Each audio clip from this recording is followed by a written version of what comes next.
ఈరోజు దేవుని వాగ్దానము. నీకు వాగ్దానం ఇచ్చిన దేవుడు నమ్మదగిన వాడు, విడవడు, ఎడబాయడు. Praise the lord. అందరూ బాగున్నారు కదూ?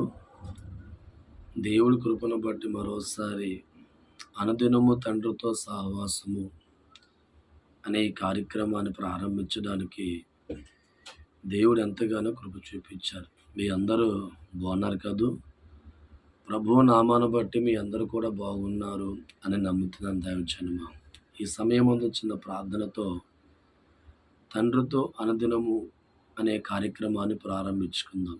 పరిశుద్ధుడ ప్రేమ కలిగిన తండ్రి, మీకు అనేకమైన వందనాలు, స్తుతులు, స్తోత్రాలు. అనుదినము తండ్రితో సహవాసం అనే కార్యక్రమాన్ని ఈ ఉదయకాలం కూడా ప్రారంభిస్తుండగా మీ సహాయం అందించి ప్రతి ఒక్కరిని ఆశీర్వదించునుగాక. ఆమేన్. ఈరోజు చక్కగా దేవుడి వాగ్దానాన్ని, దేవుడి వాక్యాన్ని ధ్యానం చేసుకుందాం. కీర్తనా గ్రంథం 65వ అధ్యాయము 4వ వచనం ధ్యానం చేసుకుంటే, నీ ఆవరణములో నివసించినట్లు నీవు కొని చేర్చుకున్నవాడు ధన్యుడు. నీ పరిశుద్ధ ఆలయము చేత, నీ మందిరములోని మేలు చేత మేము తృప్తి పొందుచున్నాము. దేవుడి స్తోత్రం. ఈరోజు దేవుడి యొక్క వాగ్దానాన్ని, దేవుడి యొక్క మాటను మనం బాగా పరిశీలిస్తే, మనుషుల జీవితాన్ని దేవుడు ఏర్పరచుకుంటాడా అని ఆలోచన చేస్తే ఖచ్చితంగా దేవుడి వాక్యాన్ని బట్టి ఏర్పరచుకుంటారు. దేవుడి ఏర్పాట్లో ఉన్న ప్రతి వ్యక్తి కూడా దేవుడి మందిరానికి వస్తూ ఉంటారు. దేవుడి మందిరములో దేవుడు ఇస్తున్న వాగ్దానం, నీ మందిరములో ఉన్న మేలు చేత మేము తృప్తి పొందుచున్నాం. ఎంతోమంది కష్టాలు, కన్నీళ్ళు, బాధలు కలిగిన వారు దేవుడి సన్నిధికి వచ్చిన తర్వాత వారి మేలు చేత తృప్తిపడుచున్నారు. ఎంతోమంది జీవితాలు పేదరికంలో ఉన్నప్పుడు వారు దేవుడి మందిరంకి వచ్చిన తర్వాత గొప్పవారిగా మార్చబడుతున్నారు. ఎంతోమంది సంతానం లేక బాధపడుతున్న వారు దేవుడు మందిరంకి వచ్చిన తర్వాత దేవుడు చేసిన మందిరములో మేలు బట్టి తృప్తికరంగా సంతోషిస్తున్నారు. దేవుడి స్తోత్రం. దేవుడి మందిరములో ఉన్న ఆనందం మరి ఎక్కడ కూడా దొరకదనే విషయాన్ని ప్రభువు మాట్లాడుతున్నారు. నా ప్రియమైన దైవజనమా, ఈరోజు దేవుడి సన్నిధి అన్నా, దేవుడి సన్నిధికి వెళ్ళాలన్నా ఒక బద్ధకస్తులుగా లేదా నిరాశ కలిగిన వారిగా ఉంటున్నావా? ఎక్కడికి వెళితే మన జీవితాలు మార్చబడతాయి అనేది బైబిల్ చెప్తుంది. మనం అనేక చోట్లకి వెళ్ళినా మన జీవితాలు అక్కడ మేలు జరగదు. కానీ దేవుడి మందిరానికి వెళ్ళిన వ్యక్తుల జీవితాలు బాగా పరిశీలించేయండి. దేవుడి సన్నిధిలో దేవుడు ఉంటాడు. ఆ మందిరములో పరిశుద్ధాత్మ దేవుడు ఉంటాడు. ఆ మందిరములో ఆయన కృప చేత, ఆయన దాచిన హస్తము చేత ఏ ఒక్కరు కూడా దేవుడు మందిరానికి వెళ్తున్నప్పుడు వారి జీవితంలో ఉన్న ప్రతి కష్టాన్ని, ప్రతి బాధను కూడా తొలగించి దేవుడి సన్నిధిలో ఉన్న మేలు చేత, దేవుడి సన్నిధిలో ఉన్న ఆ తృప్తికరమైన కార్యాల చేత భగవంతుడు మానవ జీవితాన్ని ఆస్వాదిస్తున్నాడు. ఈరోజు నీ జీవితంలో కూడా కష్టాన్ని బట్టి, బాధను బట్టి, నీకున్న కన్నీరు అవస్థను బట్టి ఎక్కడెక్కడికో తిరిగి చివరికి ఇటువంటి మేలు లేక బాధపడుతున్న వ్యక్తివైతే నీకు శుభవార్త. దేవుడి మందిరాన్ని దర్శించు. జీవము కలిగిన దేవుడి మందిరాన్ని దర్శించు. దేవుడి సన్నిధిలో మోకరించే వ్యక్తిగా మారు.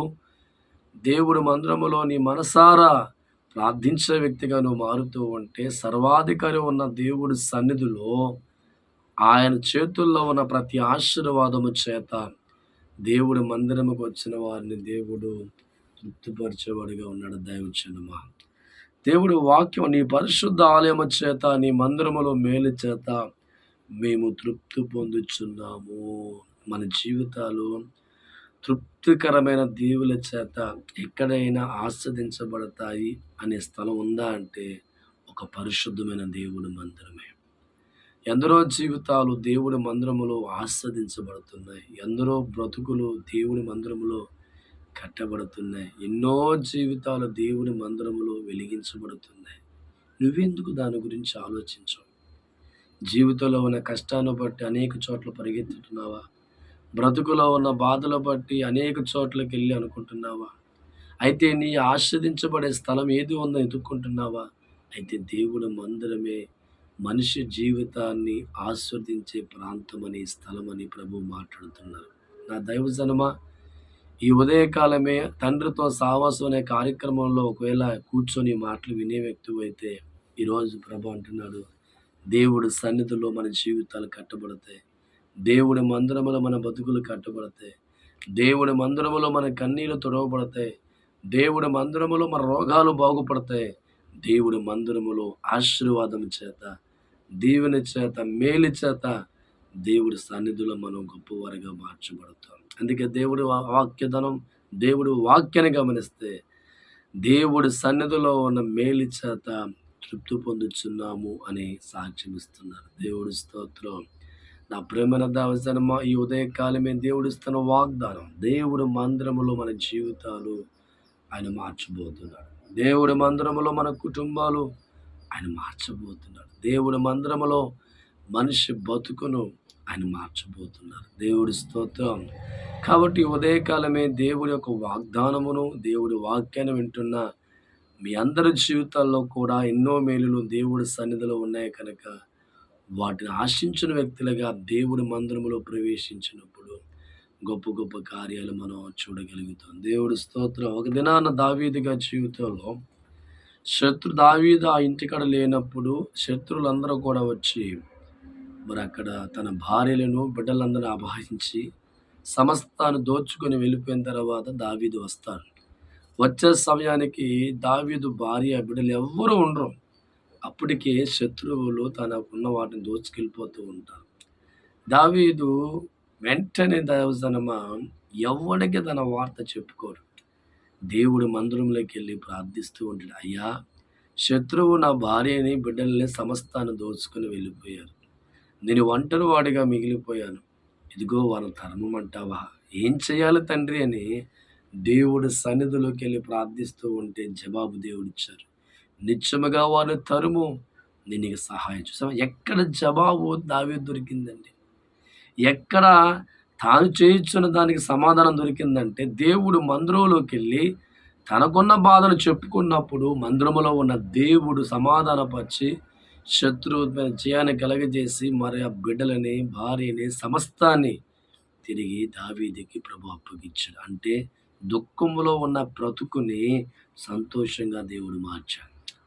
దైవజనమా, దేవుడు వాక్యం వింటే నీ జీవితంలో కూడా కష్టాలు, బాధలు, కన్నీళ్లు, అవమానాలు, నిందలు, రకరకాల కార్యక్రమాలు ఉన్న వ్యక్తివైతే దేవుడి మందిరములో అడుగు వేసే వ్యక్తిగా మారు.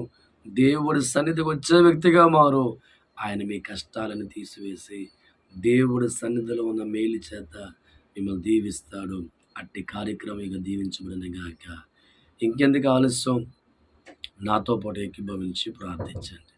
పరిశుద్ధుడా, ప్రేమ కలిగిన తండ్రి, ఉదయకాలమే మీ మందిరములో ఉన్న తృప్తి చేత మేము ఆనందపడతామని వాగ్దానం చేస్తున్నాం. ఎంతమంది మాటలు వింటున్నారో ప్రతి కుటుంబాన్ని బలపరచడం తండ్రి. ఎంతోమంది ఆయన కష్టాలు, కన్నీళ్ళు, బాధలతో ఉండగా నీ మందిరములో వారు అడుగు పెట్టేవారిగా మారుతుండగా ప్రతి ఒక్కరిని ఆశీర్వదించండి తండ్రి.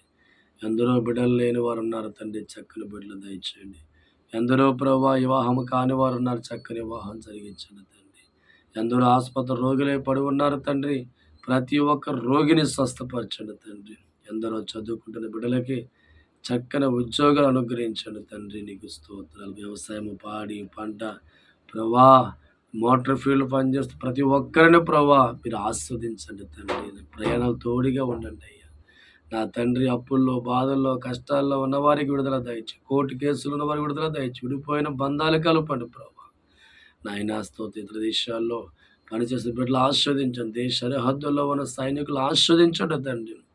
ఈ రీతిగా ప్రతి ఒక్కరిని ఆస్వాదించమని యేసునామమున తండ్రి, ఆమేన్.